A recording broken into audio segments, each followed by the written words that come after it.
Welcome from me in London. It's day 2 of India Global Week, and welcome to this very special discussion, Conscious Planet, the Way Forward. Kunal Nayyar in conversation with Sadhguru. Sadhguru is, of course, one of the 50 most influential people in India. He's a mystic, a visionary, a yogi, and an author, and he is deeply involved in many different fields: architecture, design, poetry, painting, sports, even motorcycling. And 3 decades ago, he founded the Isha Foundation, a non-profit organization with human well-being at its core commitment.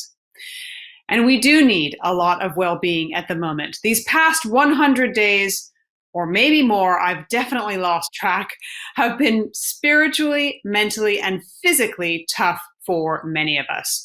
For some of us, including myself, meditation has been useful, yoga has been useful, and Netflix has as well.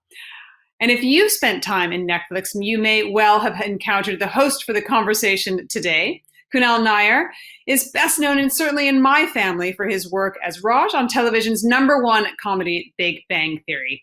If you haven't seen that, you may have seen him in the Royal Shakespeare in Stratford. And if you haven't seen that, you may have heard his voice in Trolls or Ice Age films. Kunal, you have kept me smiling through COVID-19, and I very much look forward to listening to your conversation with Sadhguru. And I may very well come back at the end to ask some of the audience questions that we've heard. Over to you now, Kunal. Thank you. Thank you so much. Hello, everybody. Good to see you. It is a great honor to be here today from Los Angeles to spend this time with you, and of course to spend time with Sadhguru. I thought I would at least let you know how I met Sadhguru. I met Sadhguru in the most spiritual of places, actually on a golf course. And at that time in my life, I had been taking his inner engineering courses. I had begun at least an inner journey, and Sadhguru had really become a torch for me in a very dark time in my life. And I am very lucky in my life now to have, I hope, a good relationship with Sadhguru. Although every time we play golf, all he does is be mean to me. We always end up on the same team. And I remember the last time I was playing golf with Sadhguru, I wasn't playing well. And at one point I stopped and I said, Sadhguru, you know, you're this great Indian mystic, this great guru, say something nice to me. And he said, only if you do something nice will I actually say something nice. So I stood over the ball. I said, I'm going to hit this 300 yards, whack, right into the trees. And the rest of the day, the abuse continued. Okay, so you might think Sadhguru is very nice, but to me, he's always very mean. Anyway, very honored to be here. Let's get going, because I know it says in conversation, but I'm presuming I'm going to let Sadhguru actually do all of the talking today. Today's talk is about moving forward, about being the revival, about a conscious planet. So let's start there. Let's start with a conscious planet. So my question for you, Sadhguru, is let's approach this on 2 levels. Each question at a human sort of personal, can we do at a personal cellular level? And then we'll take that approach and see how this can be used in a universal and worldly approach as well. So the first question for you, Sadhguru, and don't be nervous, these are very difficult questions. Before you go into the questions, namaskaram to all of you, Manoj, Eddie, Kunal, of course, and everybody else who is there in the conference. My namaskarams to all of you. Please, Kunal. Yes, thank you, Sadhguru. So the first question is, most of us have a understanding of the word conscious or unconscious. And for those of us who don't, we can look at a dictionary and understand what that word means. But from a spiritual point of view, or from your point of view, or from your understanding or your experience, what does it mean to live a conscious life? What does it mean to live an unconscious life? And at a personal level, and how does that translate into a worldview? Well, Kunal, you've introduced me well, so I can go ahead without any breaks on it. Well, To put it simply, you cannot understand what is consciousness. Because understanding always comes from accumulated knowledge about something. Essentially, consciousness means an intelligence within you which is not shackled by your memory, an intelligence which is completely unsullied by your memory. There is an dimension of intelligence within you which is untouched by memory. Everything else about you is memory, whether it is, evolutionary memory, genetic memory, karmic memory, conscious, unconscious, subconscious memories, various types of memories. In yoga, we see 8 different dimensions of memory. Everything that you are, the shape of your nose, the color of your skin, the way you sit, the way you stand, the way you speak, everything that you call as myself is an amalgamation of a very complex dimensions of memory. But there is a dimension of intelligence within you which is not ruled by your memory. Why is this dimension so important? Because memory means survival.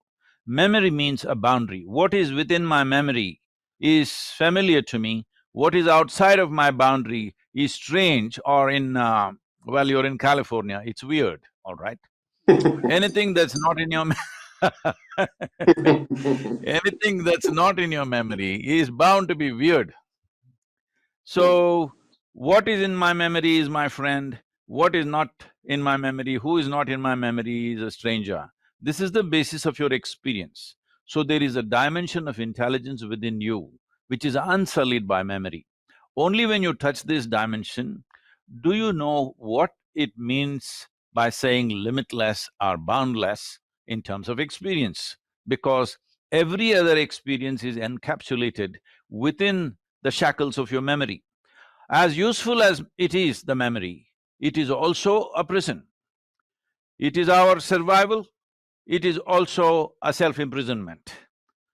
Survival of the self and self-imprisonment, both these things are done. Memory is a wall that you have created, within which there is a whole world of your own. But memory means in some way physiological and psychological process. Your physiological process may be run by the evolutionary memory and genetic memories. Your psychological process is run by a variety of other dimensions of memory. But essentially, memory means your physiology and your psychology. The biggest mistake that we have done right now in the world, especially the Western societies, the way they're looking at it is, we have misunderstood or mixed up rather psychological realities and existential realities. So this is why always we are trying to understand something. The way we are talking about India right now, the way the Indian culture or the Bharat has looked at is, it is always about realization, not about understanding. So consciousness can be realized but never understood. Thank you for that. Along those lines, if we are shaped by our memory, if our consciousness is shaped by our memory, what can we No, I would do like to to correct move? the question. Our Yes. consciousness is not shaped by memory. Our Hmm. conscience may be shaped by memory, because conscience is a social phenomenon.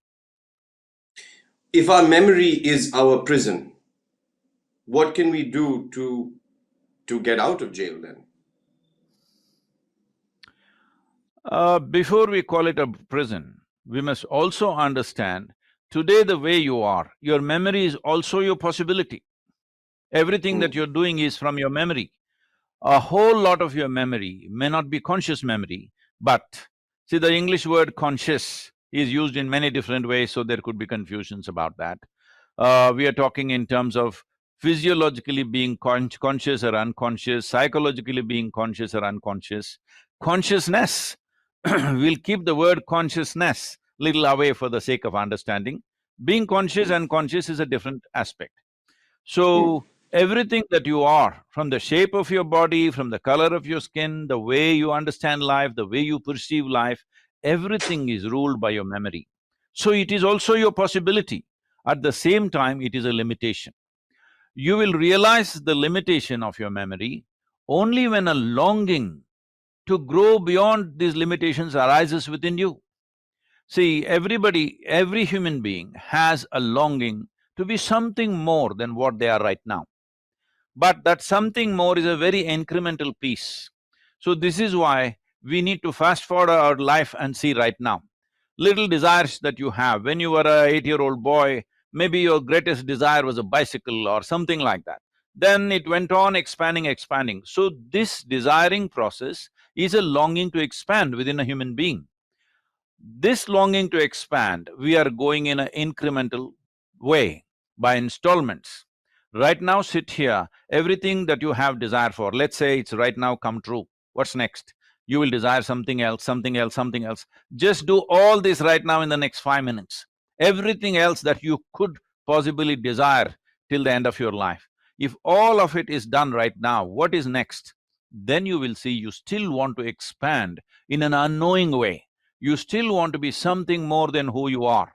When this longing becomes a conscious process, then naturally you're seeking to break the limitations of what you know.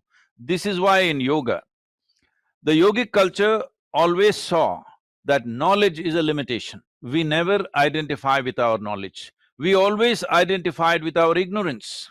Because what I know, it doesn't matter how much I know, what I know is a minuscule in this existence. If you compare what you know to the cosmic space, it is an absolute minuscule. But what you do not know, your ignorance is boundless. So we always identify with our ignorance. The entire culture has been built upon it. This is something that has been seriously misunderstood by the rest of the world. Why India has been the way it's been, though there is an immense amount of knowledge right from ancient times, why is it they refuse to exploit knowledge? Because they saw that exploiting knowledge more and more, just using it to the extent that it is necessary for your life is different, but basing your life on the knowledge that you possess will ultimately trap you in a way that you cannot extricate yourself. That you start building, it's like a spider's web, you start building the web of your knowledge and you get trapped in it. Right now, see, whole lot of people are trapped on the internet, but we are making use of it, it's good.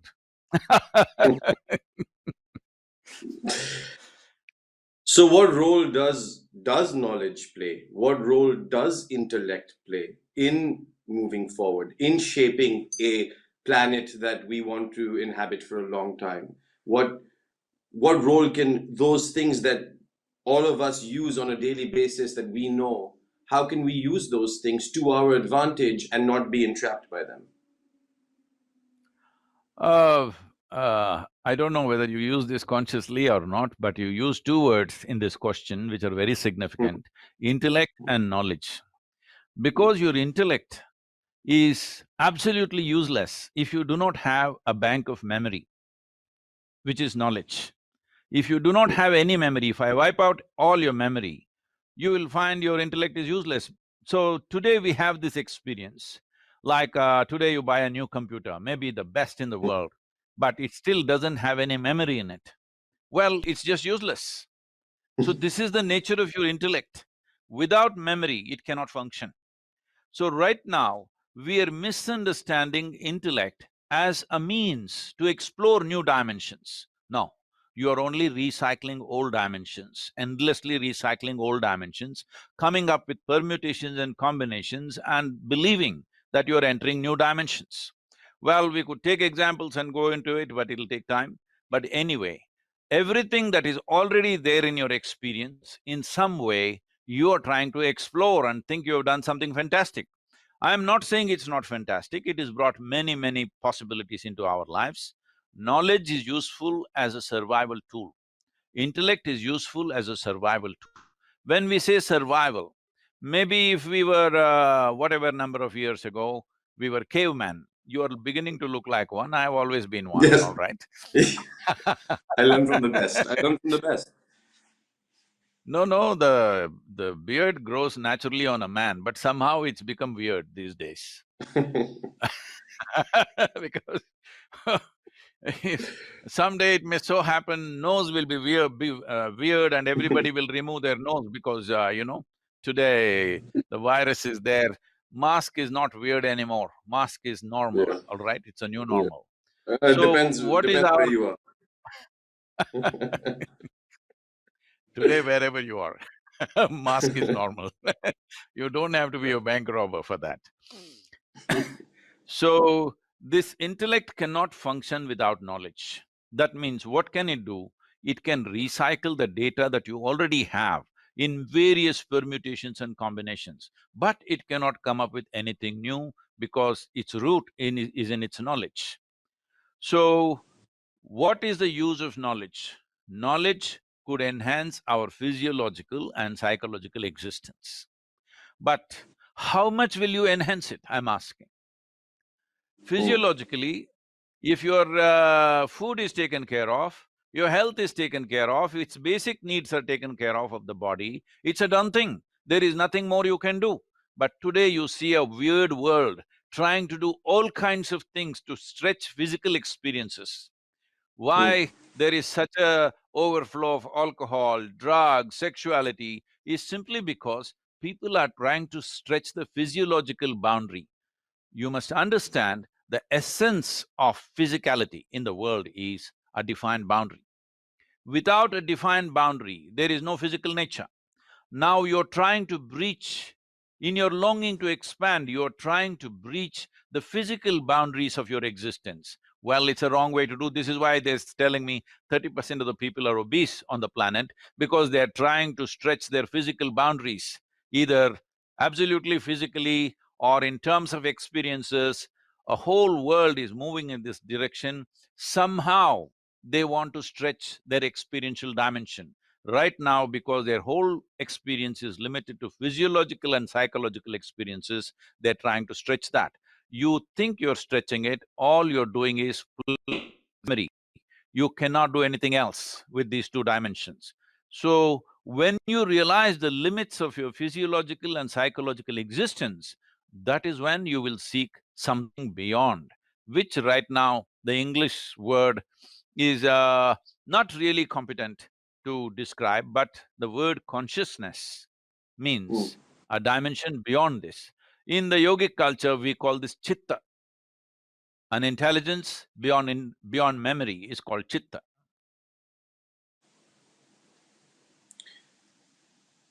So how do we, as, let me put it this way, is it more important to take care of the planet consciously, or is it more important first to take care of the inner journey consciously, or are they inseparable? See, when you talk about taking care, for taking care you need knowledge, because taking care is survival. Whether you take care of this body, take care of this mental well-being, take care of your family or your society or global societies or all life on this planet, this is from knowledge. So taking care essentially means survival, isn't it? So don't Mhm, link survival to consciousness. mm, Being conscious that our life is, enmeshed with every other life on this planet is knowledge. It is not consciousness. But this knowledge could have come out of consciousness, but unfortunately, this knowledge also we have acquired incrementally, you know, very piece by piece by piece.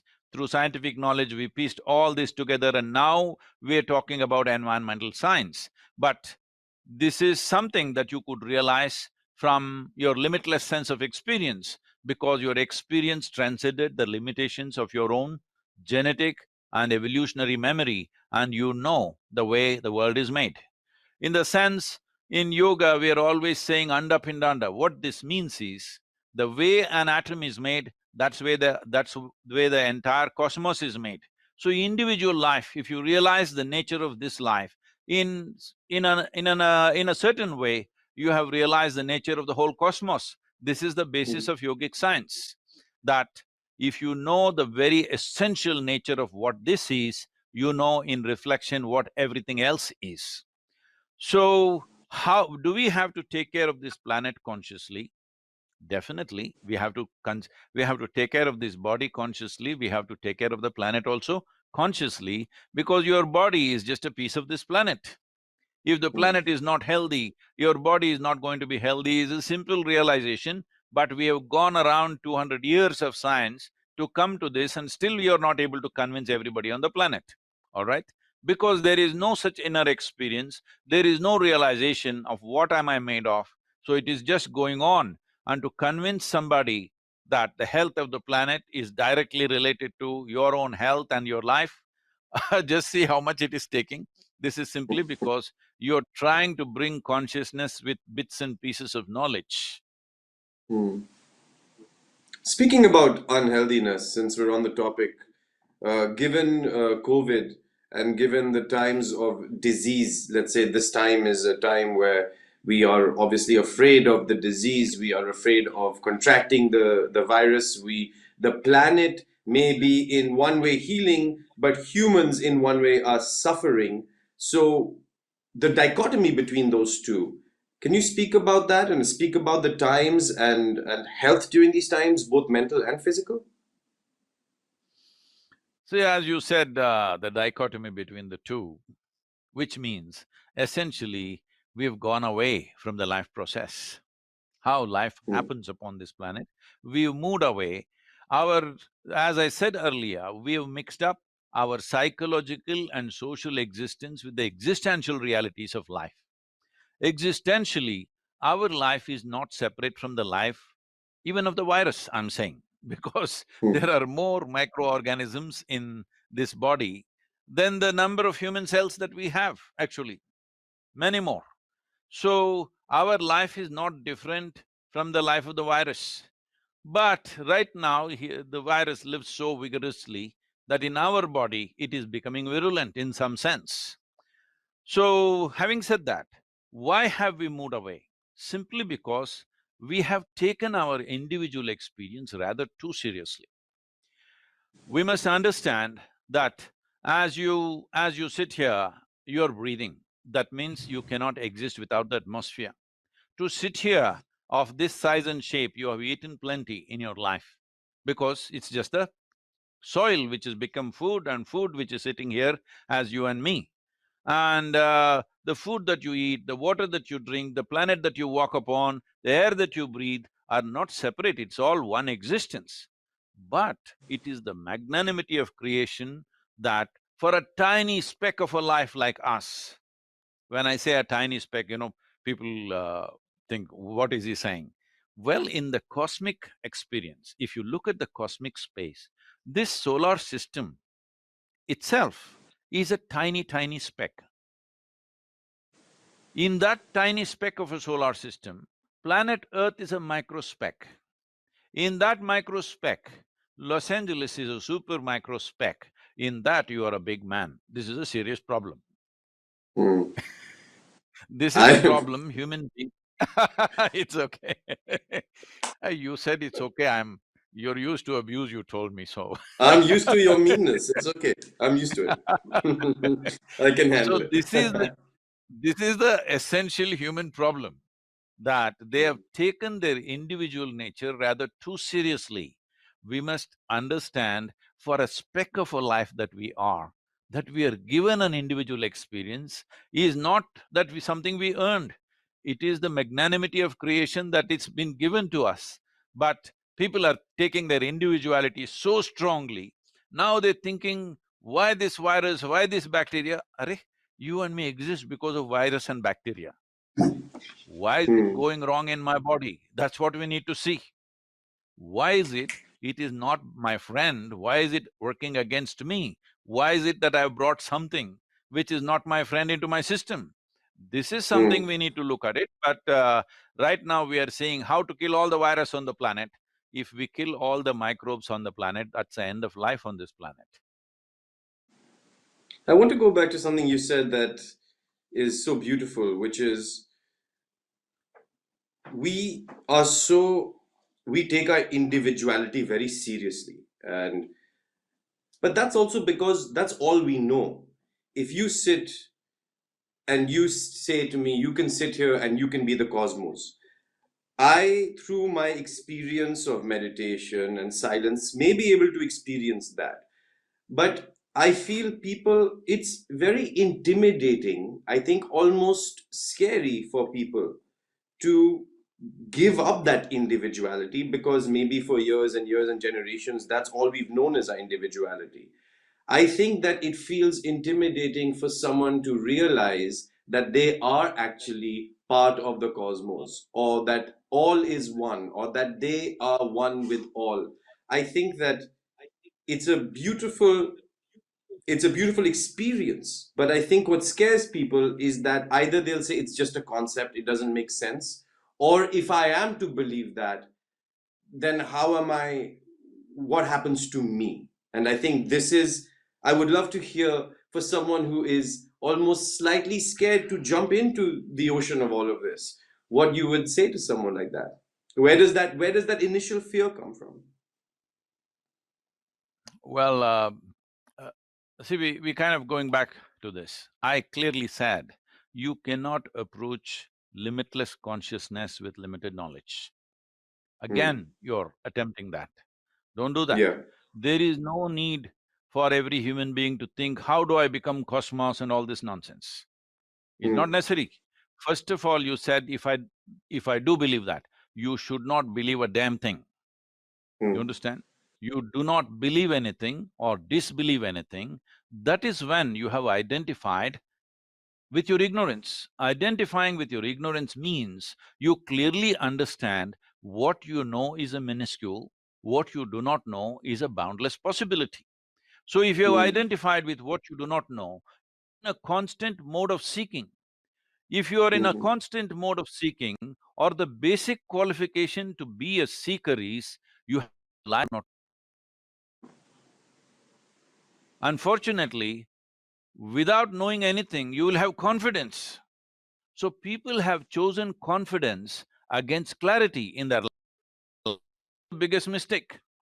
Everybody wants to believe something because, I want you to just imagine, let's say right now you're fitting the role, in case you get a role like this on the television that you have to play a caveman. You're you're kind of growing there. You need to grow a little more, but you're Yeah. getting there, all right? So suppose you are a caveman.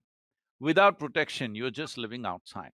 Most people Hmm. don't know what this means. Only those who have been in the wild, who camped outside. But today camping is also like a luxury hotel, okay? If you just been there without any equipment in the jungles, which I have spent weeks and weeks at one time, well, if it just rains, monsoon rain, people think all you need is an umbrella and run to your home. But you just stay in a tropical forest when the monsoon rain is pouring, with lightning, thunder, everything going and all creatures trying to find their own little shelter. The little shelter that you have found belongs to somebody else, and that guy will take it aggressively, all right? The whole experience of this planet and the way life is happening on this planet, if you just feel it, you will know what I'm saying. If you were in ages ago, without any protection, without any equipment, without even a watch, because that's how I was when I was in the jungles, I didn't even know what time it is, and I'm not even able to look at the stars or the moon or anything because it's cloudy and it's pouring rain. You don't know how long you've been soaked. You don't know when daylight will come. You slowly start having doubts, will it come at all? Is there a Hmm. guarantee? Because there's no guarantee about that either. So essentially, if you are there, then you you felt so threatened, your existence. You felt how small you are and how your existence is threatened every moment.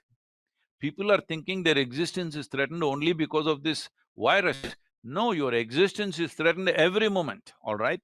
If you are conscious of it, naturally, you would want to find something that builds confidence in you. So you decided to believe in something. Hmm. Initially, there's a thought, sun came up in the morning after being soaked in the rain for 12 hours. Then you said, sun must be God. Like this, Hmm. it grew, and then we made more human forms of gods and whatever. So you started believing in God, which gave you confidence, which did not give you clarity. Confidence without clarity is a disastrous process, and this disastrous process we have taken on for the last 2000 that continuously we've been building. This disaster has cost how many lives you can calculate in the last 2000 years? It's taken too many lives.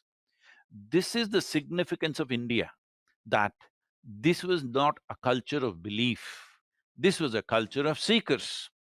This is why you found them, though they were hugely empowered, massive kingdoms, enormous wealth, but they were always like this, bowing down to mm, everything because there was no mm, confidence. No confidence, we did not see it as a negative process. No confidence we saw as a possibility that you will naturally work towards clarity. The more clarity that arises in you, then you won't need confidence. See, right now you're walking during daytime, where you can see everything clearly. You don't need confidence to walk. But suddenly, let's say it's pitch dark and a new terrain. Well, now you need confidence because there is no clarity. So you're using confidence as an alternative for clarity.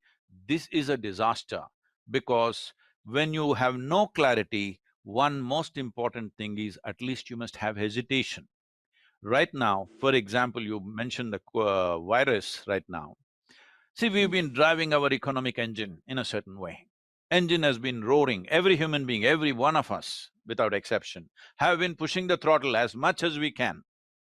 But do you know who has the steering wheel?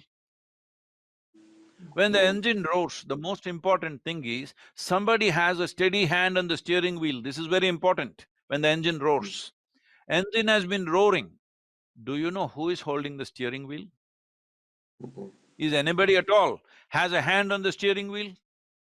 So, mm. you've been driving fast, but it is like, these people who are on… because you're from Los Angeles, I'm telling you, it is well before your time. In '60s and '70s, people took LSDs and jumped off the tall buildings thinking they're going to fly, and they did fly for some time. That's the whole thing. Yeah. I don't know why you're looking at me. I don't take LSD. You're looking at me like that. I didn't say anything. um, no. My parents are watching, please. Um, I wanted to, part of this whole thing is also India Global Week, and you touched upon how Indians are seekers, and that has been a big part of our culture.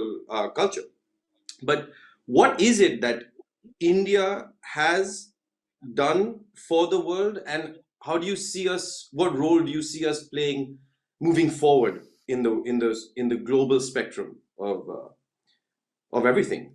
How do we move forward? How has India helped the world move forward? So what is India's contribution to the world? If that is a thing, there are 1,000 things to say, but because both of us are on right now in United States, let me count quote somebody, because I'm not used to quoting anybody usually, I'm not good at those things. But let me quote Will Durant, an American writer who wrote about the story of human civilization or something like this. India was the motherland of our race, and Sanskrit, the mother of Europe's languages. India was the mother of our philosophy, of much of our mathematics, of the ideals embodied in Christianity, of self-governance and democracy. In many ways, Mother India is the mother of us all. I think he encapsulates almost everything that I would have liked to say, because it will go into thousands of things that have been contributed and which has been misrepresented around the world. I think I know there are a whole lot of people who will immediately pounce on me for this, but I think a more unprejudiced look at world's history is very needed. Then you will see a whole lot of threads will go back to India. When I say thread, we were the first ones to weave the thread also, the cotton and silk thread, all right? Hmm. And the sutras, the Yoga Sutras, Karma Sutras, Shiva Sutras, Brahma Sutras, and even Kama Sutra, all right? Yeah. We talk about be the revival. That is a big theme for this week. Are we in a revival? Is a revival of utmost importance? Are we at any point of time always in a revival, or is this a certain point of time where that is absolutely necessary or already a train that is in motion? See, what do you try to revive? You try to revive that which is dead, right? Hmm. How do you revive the living, I'm asking? So instead of talking about revival, let me put it this way. See, the greatest contribution, in my opinion, Will Durant maybe did not cover this in some sense. In my way of looking at life, which is not intellectual, you can see I'm not intellectual. My way of looking at life, the most significant dimension that came from India is many thousands of years ago, Adiyogi said that if you are willing to strive, you can evolve into whatever possibility that is beyond the natural limitations of life. What you think are laws of nature which are controlling you can go beyond that if you strive. That is essentially he is saying, you're not some kind of an absolute or some kind of a making of God, that God made you perfect and you're there. He is talking about you can evolve, but it takes striving. Like we know today there's an evolutionary theory which is about 150 years old, that came from Charles Darwin. But Hmm.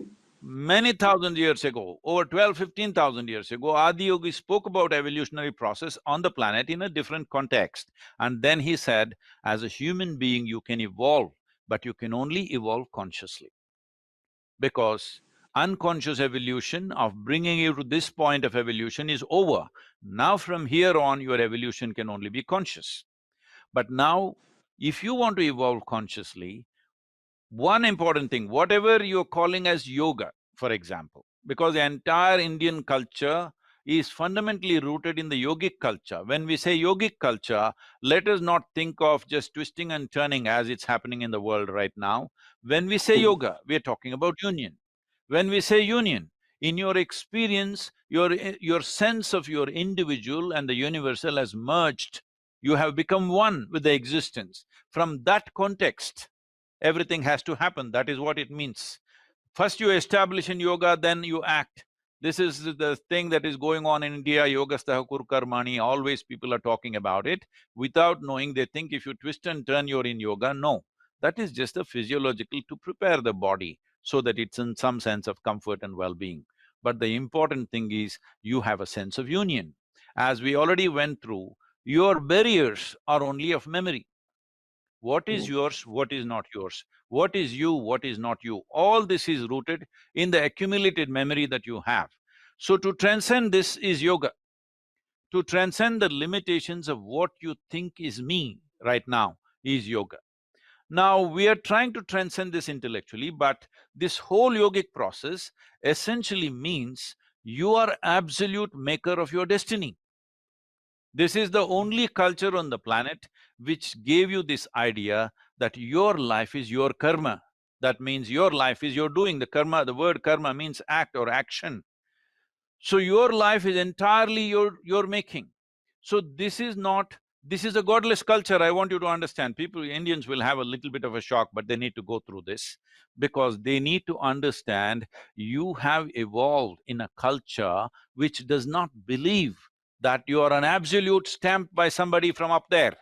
You are an evolving process. If you're willing to strive, you can go beyond all those so-called natural limitations upon yourself. Now, why is this important?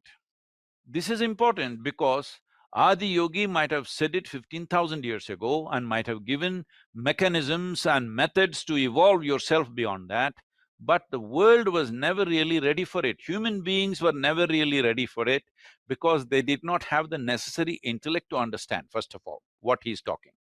In the sense, today, 21st century, more people can think for themselves than ever before. Whether they're thinking right, wrong, that's a questionable thing, but more people are thinking for themselves than ever before. To put it in a very, in a realistic way, see, 100 years ago, women were not even supposed to think. If they thought for Hmm. themselves, They were branded as witches, and you know what happened to them. So, straight away, with education spreading without gender discriminations, 50% of the human population has come into the thinking process of their own thinking. Once you start thinking, you naturally think logically. Once you think logically, anything that's illogical doesn't fit into your mind.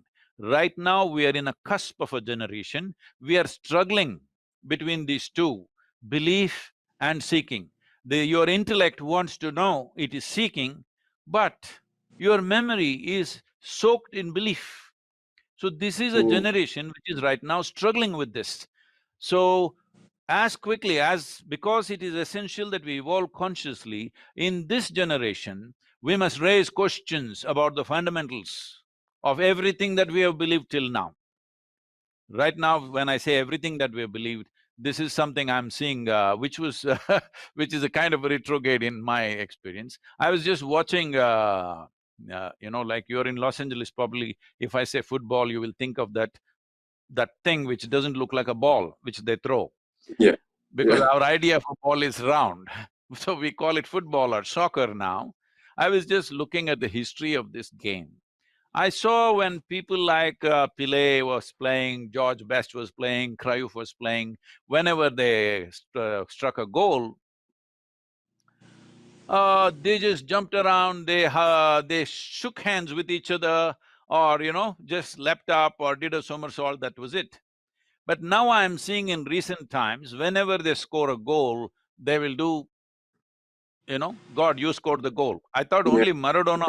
only Maradona had that hand of God, but it looks like everybody has, because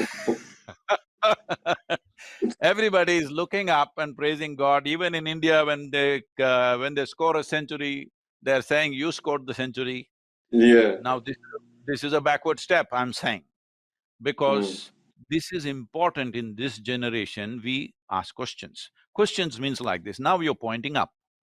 Is it true the planet is round? At least now you know. In India, we have always known the planet was round. You must Mm. understand, geography is referred to as Bhugol. That means the studying of the globe. This is not now. I'm talking about Mahabharata times, when 5,000–6,000 years ago they talked about planet being round, not because of Galileo, well before that. So if you look up on a round planet which is spinning, inevitably you're looking up in the wrong direction, I'm saying.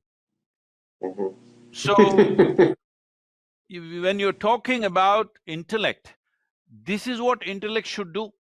It take out everything that's illogical within you. If everything illogical is taken out within you, that means all belief systems are taken out within you, you will naturally come to a state that you clearly understand what you know is so small and what you do not know is limitless. This is what makes you a seeker. You don't become a seeker because I say you become a seeker. You become a seeker because you clearly understand the limitations of your faculties, how far it can go. And when you see there is a wall that you cannot cross, then you understand you need to seek. And instruments of seeking are needed now. Now, till you see, let's say you're in a prison, and the prison was very big, and you thought you were free and you're walking all around. One day you hit the prison wall. Only when you hit the prison wall, just your two legs are no more enough, isn't it? Mhm. You need something else to burrow through this wall or climb across this wall or fly across this wall. You need a different methodology or a different faculty or a different process for this. This is what spiritual process means. Spiritual process is not looking up or looking down.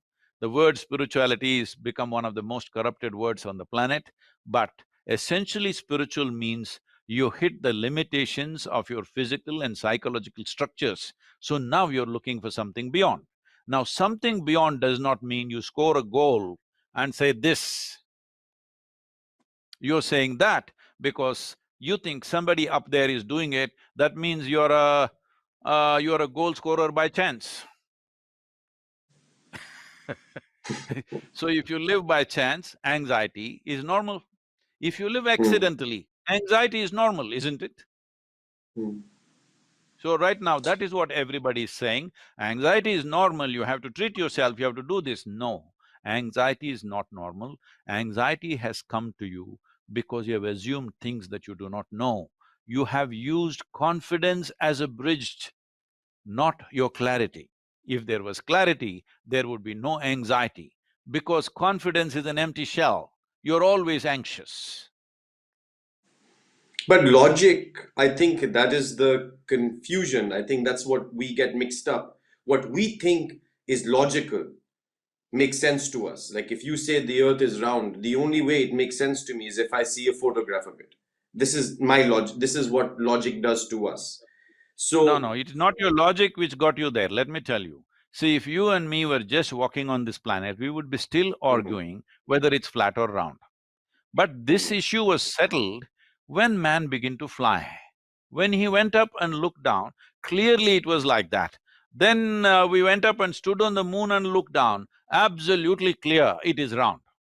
So, you distance yourself from your reality. That is when you know this is what is needed for you to understand the limits of your physiological and psychological process. You need a little distance. This is what mhm. the tools, the many tools that yoga is providing is just this, to create this distance between you and what you have accumulated. When I say what you have accumulated, I'm not talking about your fancy 12 sets of golf kit, 12 sets of golf clubs that you have, and clothes and I know, it's okay. And many things that you possess. But the very body that you carry is an accumulation. The very Mm. mind that you carry is an accumulation. The very genetics that you carry is an accumulation. The very human form is an accumulation of things over a period of time. And the most important dimension of Bharat is this: to possess everything, but never to be possessed by anything. Yes, beautiful. Sadhguru, on that note, we don't have much time left. I will invite a wonderful moderator back. I think she has some questions that were sent in, I believe. So she may be coming on to ask some of those questions. Thank you for being So, nice to me today, not yelling at me Eddie, the I will whole be… time. No, I will be very careful with Eddie because she's not used to my meanness, so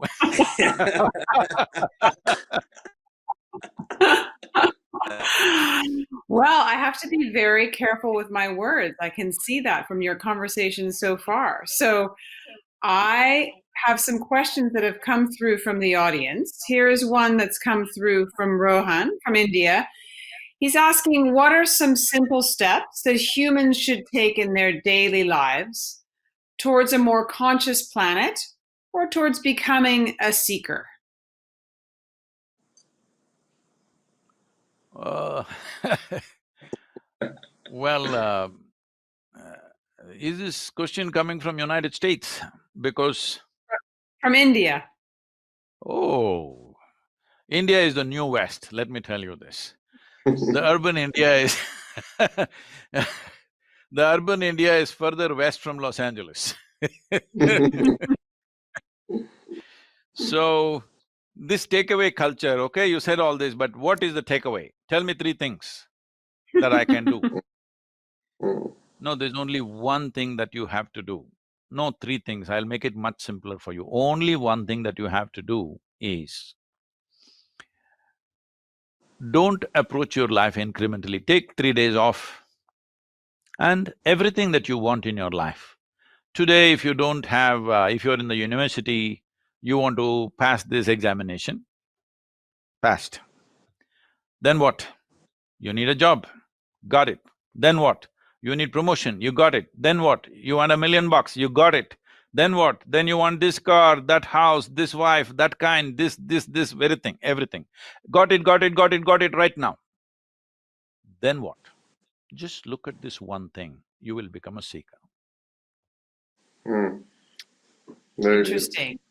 The only problem is, you're approaching… you have a intellect that no other animal has, no other creature on this planet has. You're not making use of it to… the idea of such an intellect and such a vivid sense of memory right now that human beings have, no other creature has the complexity of memory that we have. So the fundamental nature of this is that you don't have to go through every experience of life sitting here with your with your memory structure and your intellect, you can experience everything that human beings experience just by sitting here. Even with eyes closed, you can experience all those things, because all human experience happens within you. The range of possible experiences that can happen within you, you can go through by yourself. You don't have to spend a lifetime to experience little bit of food, little bit of sexuality, little bit of meditation, little bit of this, that, peacefulness, joyfulness, blissfulness, whatever. You can sit here and do all that in the next 5 minutes and be done with life. Does it mean you're done? No. That means the longing to expand beyond these limited things will naturally arise. That's when you become a seeker. So here's a question from London. This is coming from Shrey in London, and asking what worries you most about the state of the planet today? I'm not the worrying kind, but well, one thing that we must see, the only choice that we have is this: the planet is not in any kind of peril. It's only human experience which could go through terrible things if we don't take care of a few things. So if you're using the word worry in such a way, yes, what worries most is just the top 39 inches of soil on this planet. The average topsoil on the planet is 39 inches. These 39 inches of soil literally is responsible for over 90% of life on this planet, including us. These 39 inches of soil, there has been a huge amount of degradation in the quality of that soil in terms of its organic content, in terms of the amount of life that should be happening within that. The biodiversity has been dropping drastically in the last 50 to 70 years. So if we don't take care of this 39 inches of the soil, and the only way we can take care of it is to put back substantial organic content into it. The only way we can put back the organic content is the green litter from the trees and the animal waste. Animals we are eating up in billions per year, and trees are largely gone. So this is the concern. If we don't put substantial amount of world's soil under tree shade, if we don't do this in the next 15 to 20 years, I think life on this planet is not going to be pleasant for human beings. Others will reduce in their numbers and they may bounce back the moment human beings are gone. See, this is something we need to understand. We kind of touched upon this when I was talking to Kunal. For example, if all the insects on this planet disappear, all life on this planet will end within 4 to 6 years' time. If all the worms disappear, in 18 to 24 months, all the life will disappear on this planet, including you and me. If all the microbes and, viruses and bacteria and everything disappear, life will end right now. But if all human beings disappear, planet will flourish. So we need to understand this, that we are not the center of the universe.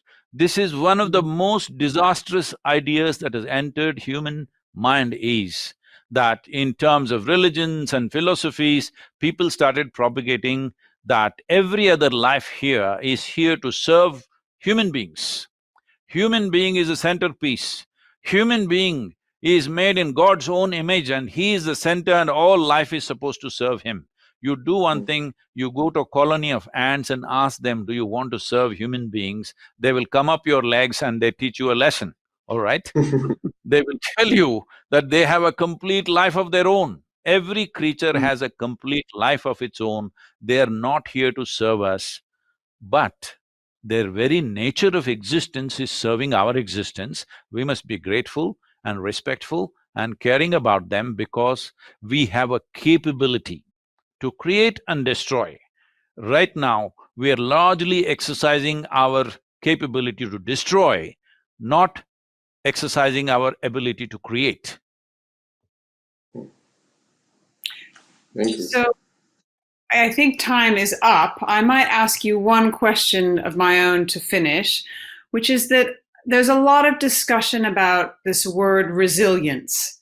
And I wonder what you make of it. You referred to going out into the jungle and living through a monsoon. And I've spoken to other people who've had very tough times growing up, who have come through this current crisis actually in a perhaps a healthier mental state than some of us who didn't have those tougher times.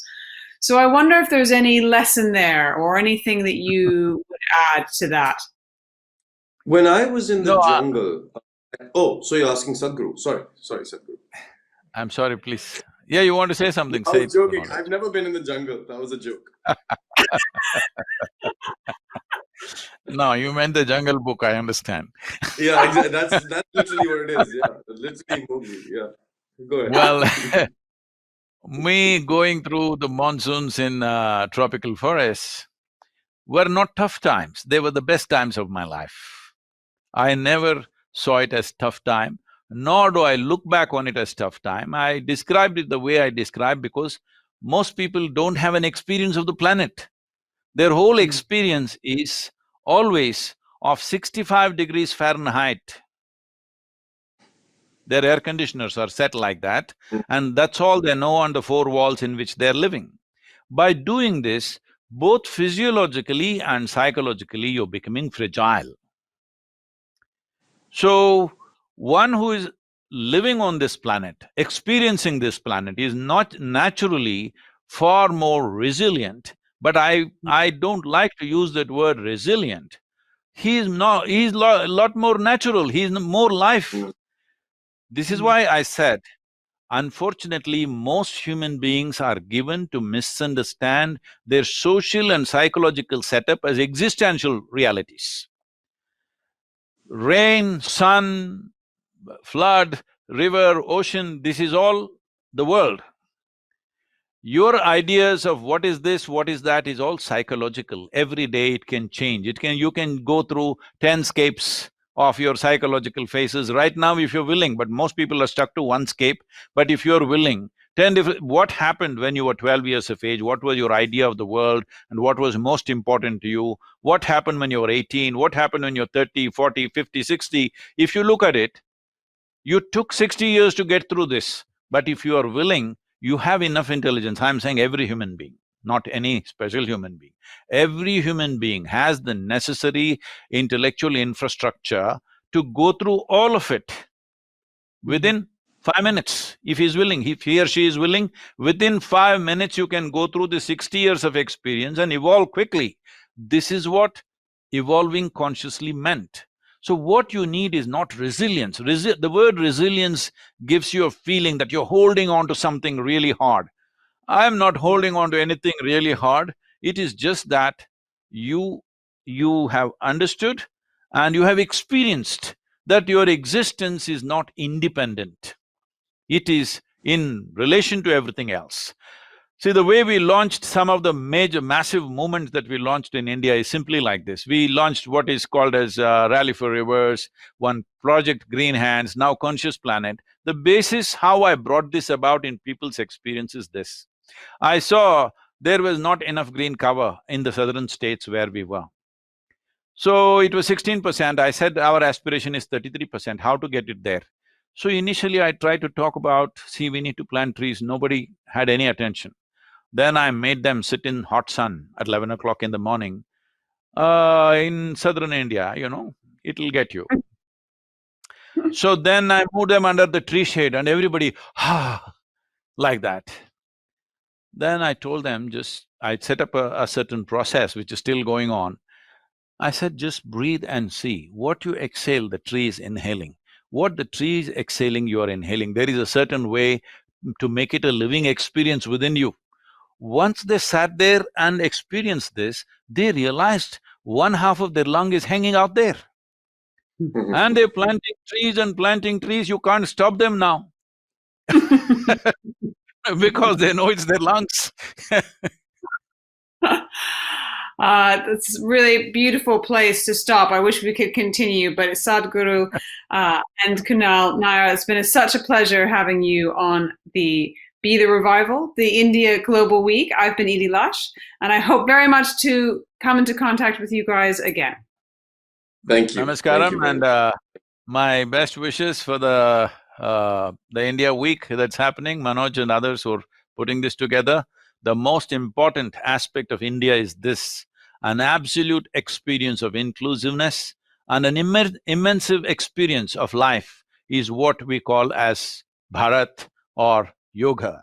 So this experience needs to happen to every human being if you want to make human beings as supportive and productive as microorganisms are to life.